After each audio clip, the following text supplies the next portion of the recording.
That was who got the knockout earlier today? Was it Anthony Joshua? I think it was Anthony Joshua. That's basically the same footwork. It's the same. That's how they do it. That's how they do it. I went up to the mountains a couple weeks ago. I was basically training the entire time. What's the difference? You guys, for what you see Anthony Joshua, what he did today, and what you just saw from me, really, what's the difference? I don't see a difference. That's my own observation. I don't know if you guys feel the same way. What is going on, Laker fans? Damn. Gotta be honest with you. That was a really, really impressive W from the Los Angeles Lakers that my hand is up. I did not see coming. I really, really did not see that one coming tonight. When they announced 3-4 hours before the game, I just like making the noise. When they announced 3-4 hours before the game that LeBron's not playing, I'm like, yeah, that's a wrap. Chris Middleton wasn't going to go for the Milwaukee Bucks. Just a very, very, very impressive win. So I'm going to spend a lot of time breaking this all down here tonight. I appreciate you guys being a part of the show. If you guys don't mind, before we get started, I actually have a really high percentage of those who come on the show who have subscribed. But if you have not subscribed, I'd appreciate if you could do so. We got to spend a lot of time talking about D'Angelo Russell. It's the best game I've ever seen him play, and I don't even think it's close. I really don't feel like it's close. It's in a big-time moment, big-time situation. The Lakers are desperate to get a win. They're playing a really, really good Milwaukee Bucks team. I was doing the radio show this morning. I'm like, look, Lakers can play really well tonight and still lose the game. It's Milwaukee.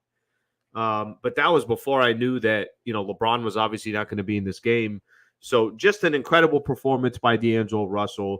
I think a great moment for Spencer Dinwiddie, and maybe an opportunity to see Dinwiddie go into just kind of grow from a confidence perspective and see how else he can help the Lakers. And who would have thought that his block on Damian Lillard, maybe that propels something. So I'll spend some time on that.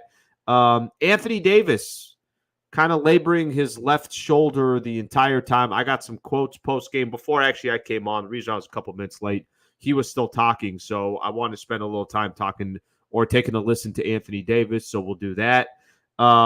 What does this win do for the Lakers? I don't know. I really don't. But that looked like a very loose team that was having fun tonight, that came to play, played for 48 minutes. At one point, you thought the game was over. Lakers were going to lose the game.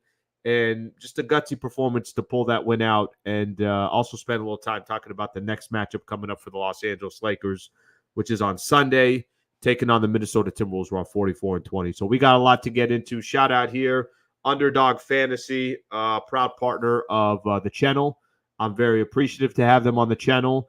I already got the game that I want to pick a little bit later.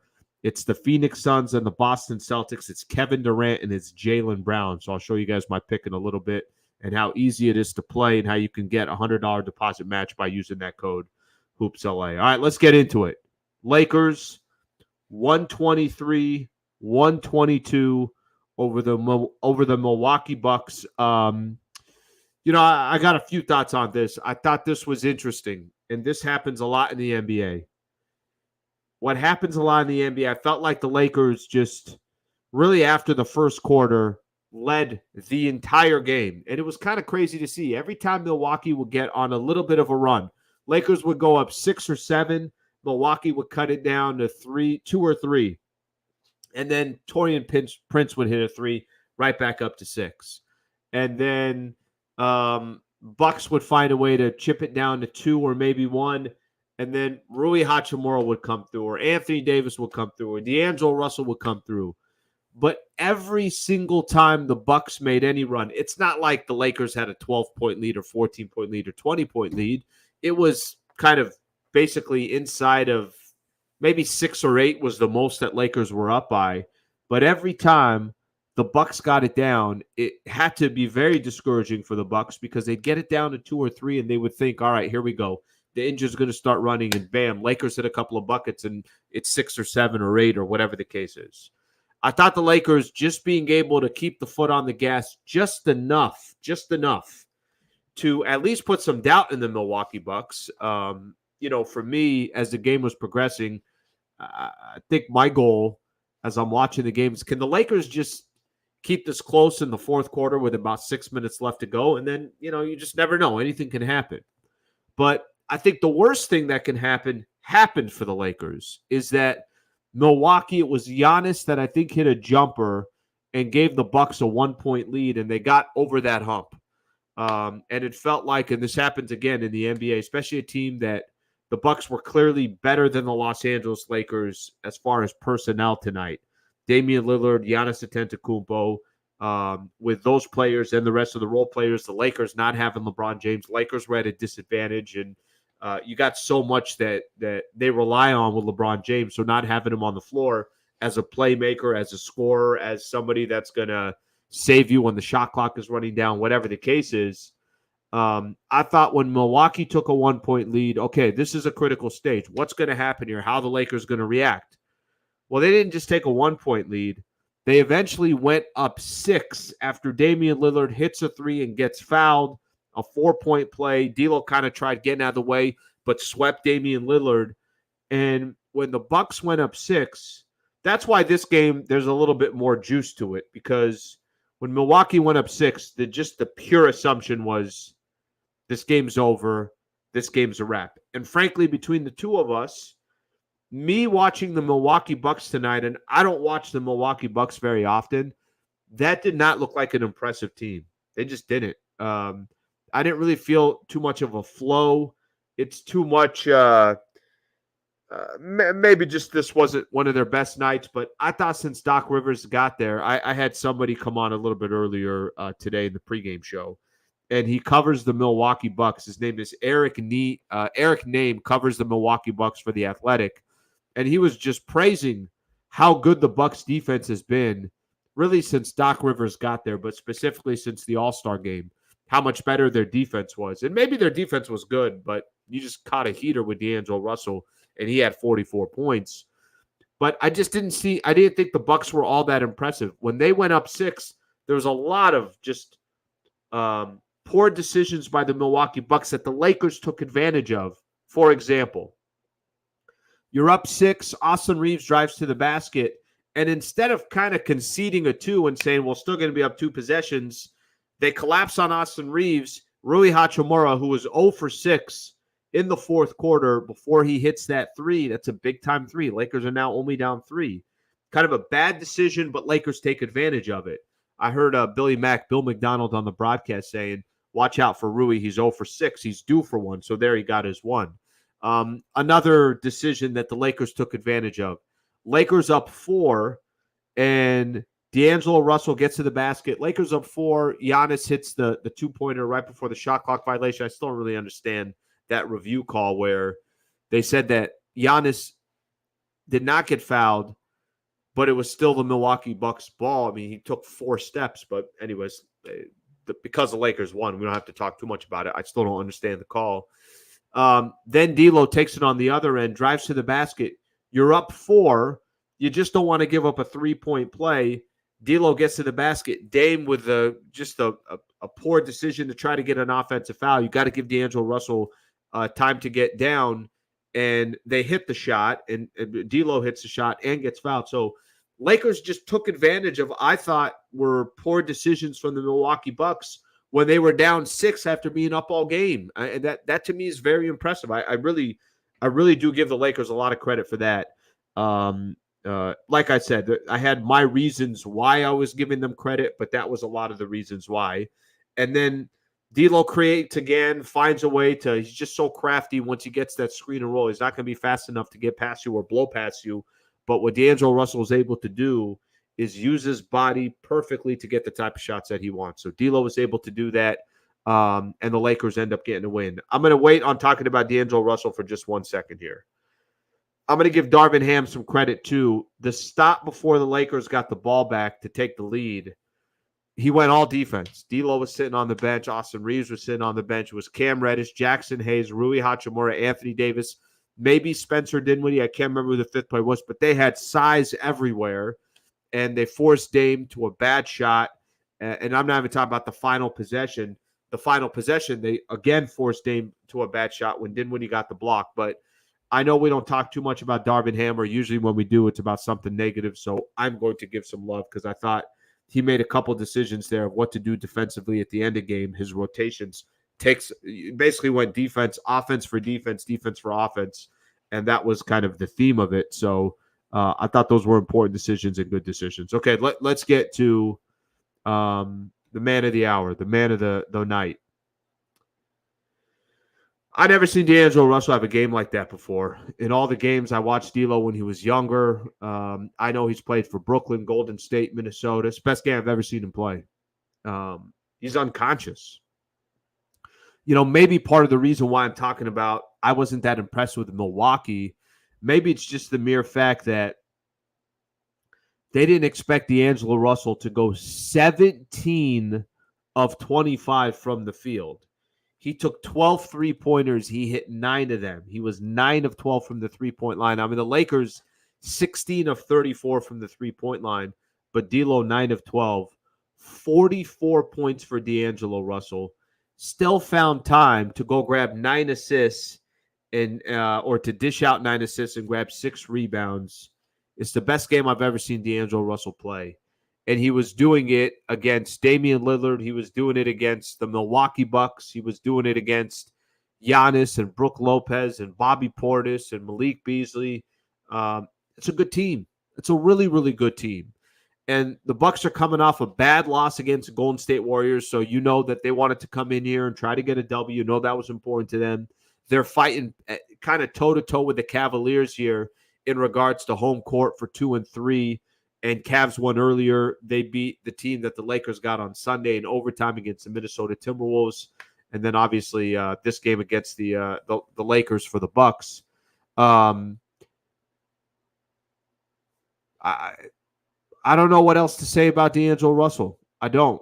It's unorthodox sometimes. Sometimes it looks awkward. Sometimes it doesn't look pretty.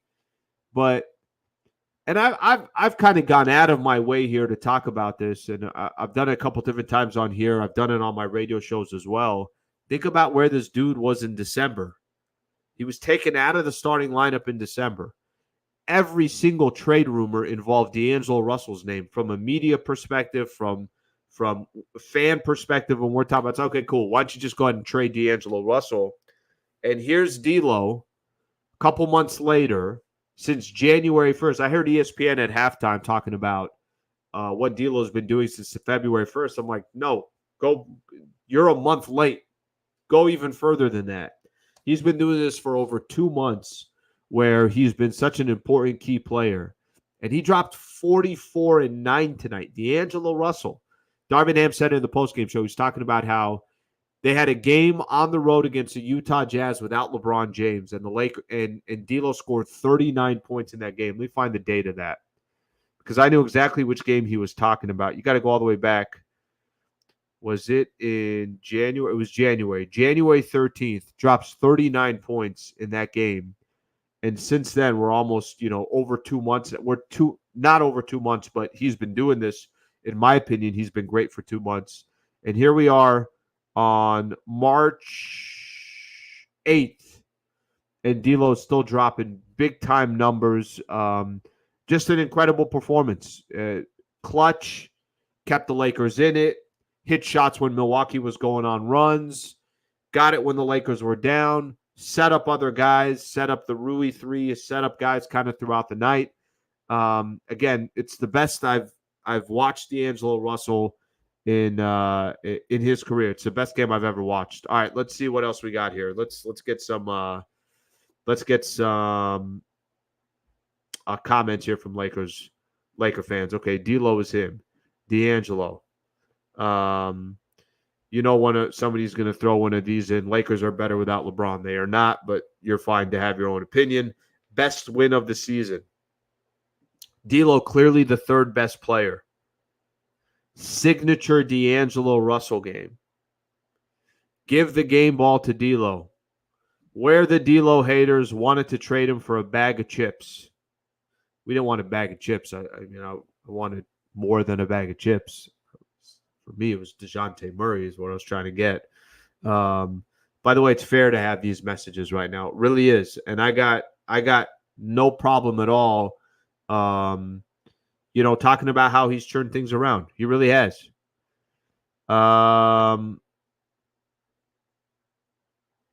See what else we got here. I want to find some more of these because I think, obviously there's going to be a lot of people, and as they should be, is going to be giving love to D'Lo. Francis, I better see some punches from Sammy too. Sammy traveling tonight. Sammy's got his folks out in Phoenix, so he's traveling tonight to go visit the fam. This is an interesting one. Great win. Hopefully this turns things around.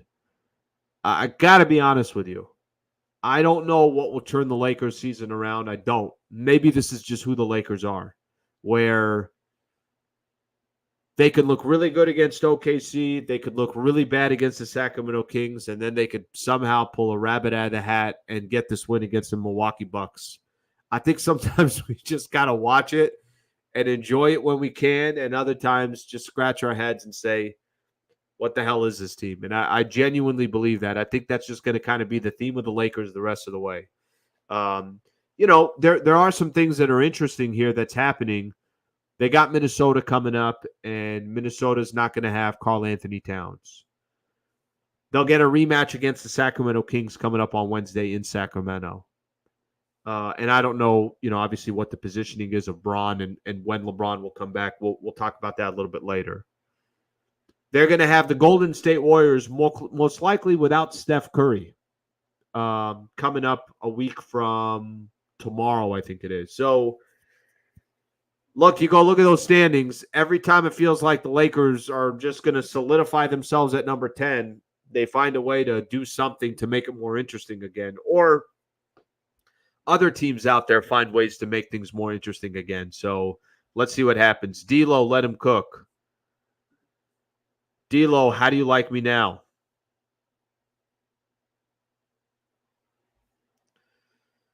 All right. Basically, I got a lot of people here that are loving what D'Angelo Russell did, and also at the same time talking about just overall what a great victory it was. Had to have it. And again, these are the weird ones because I wasn't expecting this tonight. I just wasn't. I really, really, really was not expecting this one tonight. We'll look at the standings in a little bit. I'm not as worried about the Kings because I don't think the Lakers are going to move up there. Kings also have the tiebreaker on the Lakers, so I don't think that one's going to be helpful. I think really the targets are the Warriors and the Mavs. I think those become the two most realistic targets. Okay, a couple other things I want to get into here. Let's keep going here. Appreciate all the comments. Appreciate how active everybody is in here on the chat. So, like I said, D'Lo, an incredible game, 44 points, 9 rebounds, 6 assists, or 9 assists, 6 rebounds. I have not got a chance, and I'm sure D'Lo is probably, if he hasn't talked yet, he's going to be talking soon. One of the concerns that came from the game, Anthony Davis basically laboring, grabbing his shoulder the entire time. I'm going to read you guys off a tweet here. Here's what Anthony Davis said. Dave McMenamin put this out. Anthony Davis said his left shoulder is sore, and he couldn't really move it or raise it after Giannis hit it with an elbow. He will get treatment on Saturday and see how he feels with big game versus Minnesota looming on Sunday. So, sore. This kind of comes with the territory for the Lakers right now. And frankly, I didn't think they'd have the luxury to sit LeBron, and I'll get into LeBron in just a second. But AD's only missed 3 or 4 games this year. I think 4 games. So, guy's on pace to play 75 games, more than that. Obviously, for him and his body, his availability has been unbelievable this year. And the fact that in this game he just decided, I'm going to have my left arm just hang, and I'm going to run up and down the floor. And even if I just have to dribble with my right hand, then I will dribble with my right hand. Listen, if the Lakers lost this game tonight, let's say Dame hit a shot at the end, or they didn't come back from down 6 when they were down 6, I to tell you that this was a gutsy performance by the Lakers. I at least respected their performance. I respected their work, their craft, everything. And Anthony Davis would have been high on that list because there were moments where you looked like, hey, AD's probably going to have to come out of the game. I thought they were going to take him out of the game. I thought there was one point where Darvin Ham, it looked like he brought Jackson Hayes to the scores table, but then Anthony Davis stayed, and there wasn't a stoppage in play for a while, and then he sent him back. But that's what I think what makes this win such a good win is because they were able to get a win even with the adversity or Bron not playing or them playing tough, and they got to cash it out. There's a lot of times where, and the Lakers aren't in a position, they're not in a position to do this. They don't have the luxury of doing this. It's like, they didn't win the game, but they played really hard. They played really hard. They have key specific players that were really, really good, and they got the W. As far as the AD and LeBron, and I won't spend too much time on this one. We're just gonna have to wait and see. I've said it. I put out a quick video once we found out that LeBron was going to be out. I talked about it in the pregame show. If Bron is missing tonight's game, then his ankle that's real wear and tear, as Darvin Ham said pregame. It's the wear and tear of 21 years old. Wear and tear is not an easy fix. It's how do you manage it? You're not going to fix it. You have to manage it. We're talking about his ankle. So who knows what's going to happen. But if Bron is missing a Friday night game on ESPN where the Lakers are desperate to move up the standings against Giannis and Dame, then his ankle must really be bothering him. And oh, by the way, he left. Don't forget, he left the Kings game with under 4 minutes left to go, had to call a timeout, check himself out of the game, and just walk straight back to the locker room because he couldn't finish the game. Now, maybe that has something to do with the Lakers were going to lose that game, but I don't think Bron would do all that if his ankle wasn't bothering him. So clearly it was bothering him. All right, let's take a quick look here at some more of these comments, and then I want to talk about Dinwiddie for a quick second. Slee, can we give Ham some love for his subs at the end? In this forum and others, he's getting ripped. Okay, so if you listen, to the beginning of the show, and I'll do it right now because I don't think I did it enough. I noticed it too. So, Leon, good observation. I noticed it too. There was a point in the game where Lakers needed a stop on defense. Lakers were down 1. And he took D'Lo out. He took Austin Reeves out. And it was basically just big dudes and defenders. Jackson Hayes, Rui Hachimura, LeBron James, Cam Reddish. And I'm forgetting who the fifth player was. It was either Dinwiddie or it was Taurean Prince. It might have been Dinwiddie. I thought that was a smart move. And once Dame got past Anthony Davis, got to the basket, now he was dealing with Rui. Jackson Hayes was in the background. So it was really, really good defense by the Lakers. I thought it was a smart move by Darvin Ham. He also did it after D'Lo gave the Lakers the lead, and this is actually going to lead me into Spencer Dinwiddie. Dinwiddie had his moment for the Lakers, and it wasn't him hitting a shot or going off and having 30 points or something along those lines. Dinwiddie had his moment because he made a fantastic defensive play for the Lakers to close out the game. And he just read Damian Lillard. Lillard went to his right, which Dinwiddie forced him to his right, knowing that he kind of wanted to have that step back, but it was a little bit more predictable, and he blocked him. Who did Dinwiddie block? Dinwiddie had another one of those blocks. I'm trying to think who it was against. Who did they play recently? Sacramento? It wasn't against Sacramento because Lakers couldn't get a defensive stop if their life depended on it. Game before that, was it Phoenix? Was it Denver? Did he have a block on Jamal Murray? He might have had a block on Jamal Murray. But Dinwiddie's actually a little bit better on defense than I thought he was. He's quick laterally, just going left and right. He moves his feet better than I thought he would. But I'm going to go back to what I just said. Dinwiddie played 34 minutes. He only had 5 points. He was 1 for 3 from the field.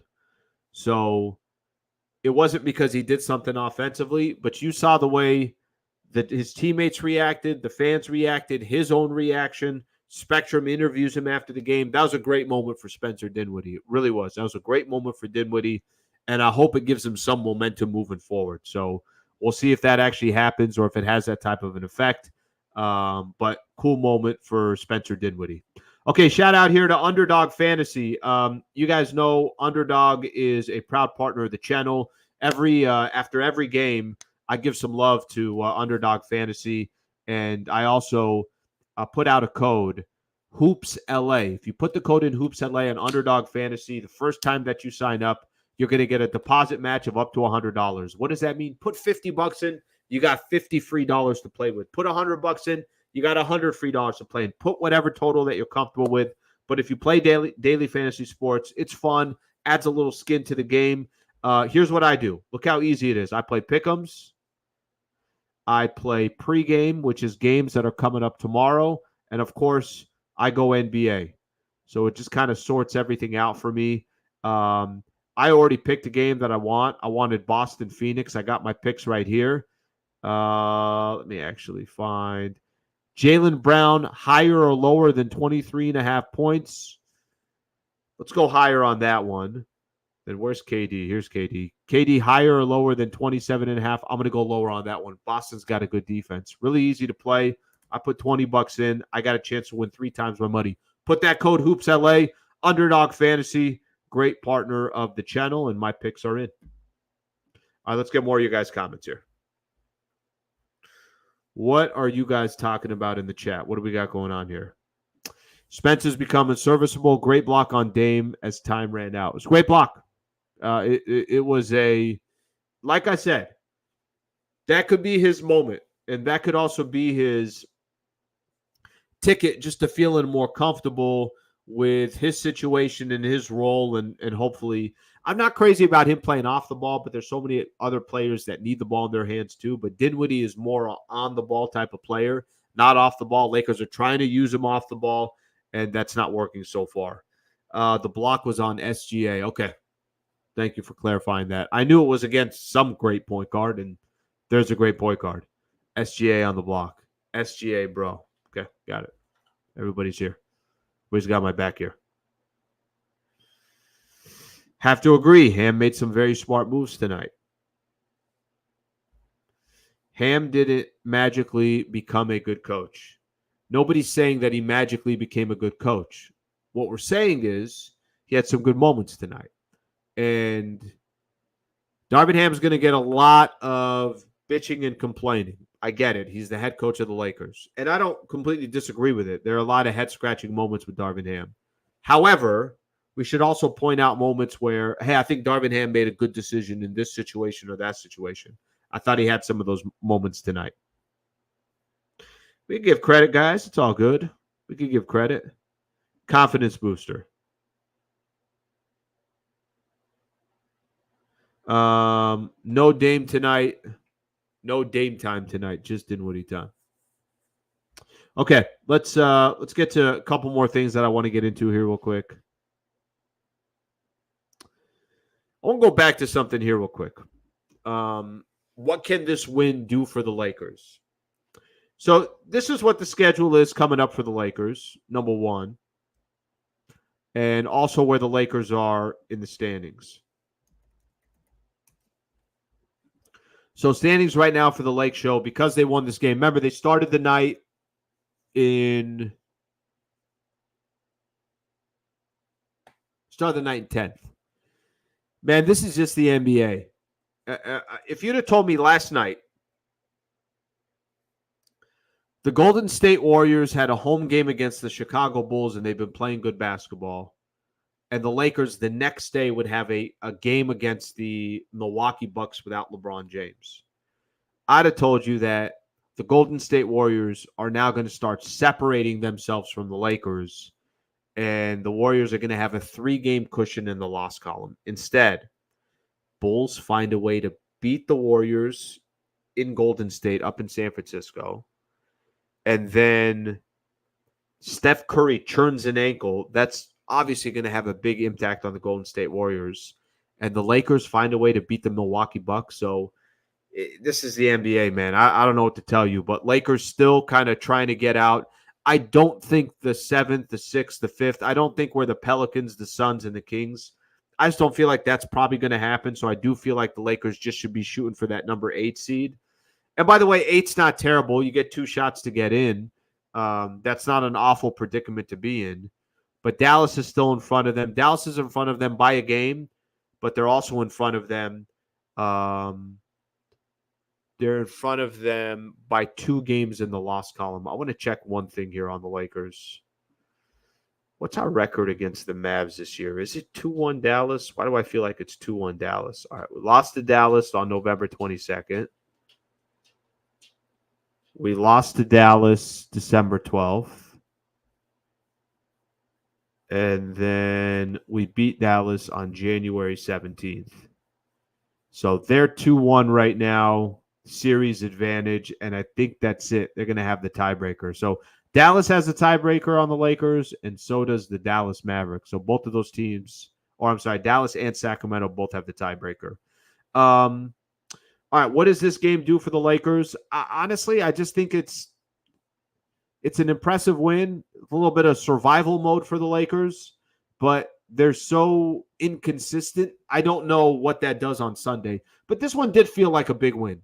I mean, it really did. This one felt like a big win. It felt like a good win, and certainly the Lakers needed it and had to have it. So, does it leak into Sunday? I hope so.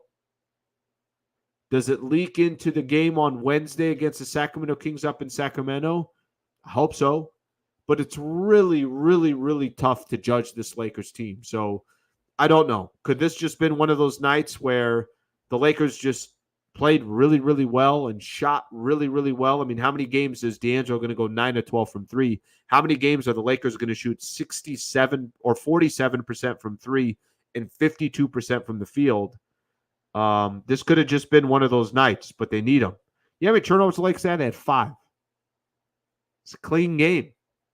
As clean of a game as the Lakers have played all season long. So what it does from here, I'm not 100% sure, but I do know just how big the game was. Okay, next matchup for the Lakers, they're going to host the Minnesota Timberwolves. I mentioned the Timberwolves had a loss earlier today, so Minnesota literally just lost. Their game was in overtime against the Cleveland Cavaliers, so now Minnesota's got to travel from Cleveland to LA to get ready to take on the Lakers for Sunday's game. I don't know if I'm assuming they probably just travel tomorrow. But their roster is different now. Karl-Anthony Towns is a major, major piece to that team. They're still going to be tough. I will tell you that. They got enough talent on that team to make things interesting. The problem is they don't have enough offense. So I'm looking at their game from earlier today. Wow, awful game.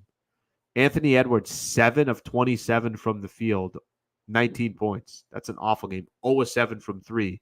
But look at Naz Reid. Naz Reid came in the game and gave him 34 points off the bench. That dude is a baller. So you can't let your guard down. It's kind of something that we've seen the Lakers do. They let their guard down before.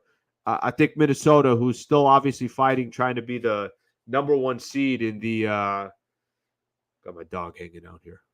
Dog's hanging out. You still got Minnesota trying to be the number 1 seed in the Western Conference, so they still obviously got something to fight for, at least between them, OKC, and the Denver Nuggets. Basically, all 3 of these teams are incredibly, incredibly close to within a game of each other. So they still got a lot to play for. The only thing I don't want to see from the Lakers, honestly, and this is just something that maybe I've just got trained to this with the Lakers, is letdowns. You just don't want them to have any letdowns. Yep, without Karl-Anthony Towns. Let's see what else we got here. Every win is a big win. Every loss is a huge loss. You're right. I heard John Ireland talking about basically the playoffs already started, right? He's already saying, like, look, playoffs already started for the Lakers. Whatever they do from here, I mean, it's not literal, but I know what he's talking about, what he's referring to. I did see something as well. Dallas and Golden State have, let me double check it because after every game it changes a little bit. Strength of schedule. Lakers with the 12th toughest schedule left Dallas is 27th. Golden State is 28th. So Dallas and Golden State got some gimmies coming up here. They got a lot of winnable games. Lakers not as easy, but they're getting through this stretch. I mean, just over this last stretch, you got Denver, OKC, Sacramento, and Milwaukee are 4 teams that they just played in their last 4 games. So all good teams. So I think that, obviously says a little bit something right there. They're starting to get through some of that schedule, but you still got Minnesota, Sacramento, and Golden State before the schedule kind of lightens up a little bit. You got 2 home games. You got Atlanta, you got Philly, you got Indiana, and then you go on a 6-game road trip. And the road trip that the Lakers go on, frankly, yes, they got Milwaukee, but they got Memphis, Brooklyn, Toronto, Washington. You got some easy ones in there too. So winnable games as well. Let's see what else we got here. True. Playoffs have started. Naz Reid went off 34. Okay, just a quick heads up. I'm going to promote. I actually got a busy day coming up tomorrow. So tomorrow I got 2 things going on. I think I told you guys before that I was Andy Bernstein, who is a iconic photographer for the NBA. Did the Mamba Mentality book with Kobe Bryant, picked out the photos with him, has been around the NBA for literally 40 plus years. Tomorrow I'm going to be down at his office out in South Pasadena, and I'm not going to put the content out tomorrow because this is going to actually take some work, some videoing, some editing, and everything else, but we're going to do a really cool tour with him. So within the next couple of weeks, I should have that out, and it's going to be a little bit of the process of how the Mamba Mentality book, how it came out, how those photos were picked with Kobe Bryant. It's going to be a really cool story. So I'm going to be doing that in the morning and the early afternoon. 2 o'clock, Trevor Lane, Lakers Nation, we're going to go live on the channel here, and we're going to talk Lakers basketball. We'll see how long we go for. Maybe about a half hour, 45 minutes, maybe an hour tops, something like that. So got a lot of content coming back in tomorrow. So we'll, on top of what we've done here over the last week or so, I'm going to make sure to keep putting out some content, pumping out some new stuff there. So something to keep an eye out for tomorrow. And then over the next couple of weeks, I'll keep you guys posted on the tour that I'm going to do with Andy Bernstein tomorrow. Okay, a couple more comments and we'll get the hell out of here. Rui didn't play well, but he was 1-3 was huge. D'Lo just needed 1. He brought it home. You're right. D'Lo didn't play all that great. Or I'm sorry. D'Lo played great. Rui was not hitting shots. But, can I tell you something with Rui? Dude's not afraid to take shots. Dude's not afraid. If you got a smaller dude on Rui Hachimura, he's going to post you up. He's actually got some nice moves down low. He uses his body perfectly. His footwork is good. So there's some positives from Rui. The only thing I will just say is that it's not the only problem with Rui. It's not as consistent as you'd like it to be. So something to keep in mind there. But I think that's, to be honest with you, a lot of players from the Lakers. Feels like a lot of inconsistency. Okay, one other thing to point out here. Our offense has been, let me get one more comment in here. All right, that wasn't the comment. Find the comment.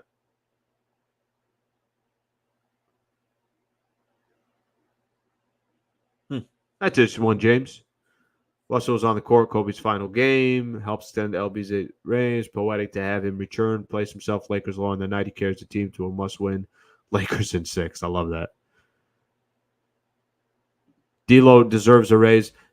Look, you guys all know this. Think about this channel. Think about every platform that you go on. Think about every sports network that you go on. D'Angelo Russell was basically so openly being traded, so openly being shopped around the NBA, and to just kind of have a couple of months, this is what happens, and now D'Lo's putting up stats like this. Pretty damn impressive. Okay, Laker fans, I think that's all we got for tonight. Big win for the Lakers. I said it before. It's a gutsy win. Handle the Bucks 123 to 122. Next game coming up for the Lake Show is going to be on Sunday. Of course, I'll be doing post game for that. But tune in tomorrow. Tomorrow I'll be back. Myself and Trevor Lane. 2 o'clock. That's our plan right now. 2 o'clock. We're going to go live. We're going to talk some Lakers basketball. Very casual conversation with Trev. Love doing the shows with him. And I know you guys love his content as well. He's killing it over there at Lakers Nation. So I appreciate you guys tuning in. Appreciate you guys being a part of the show. Hope you guys have a great Saturday. And we'll get back with you guys tomorrow. Thanks, Laker fans.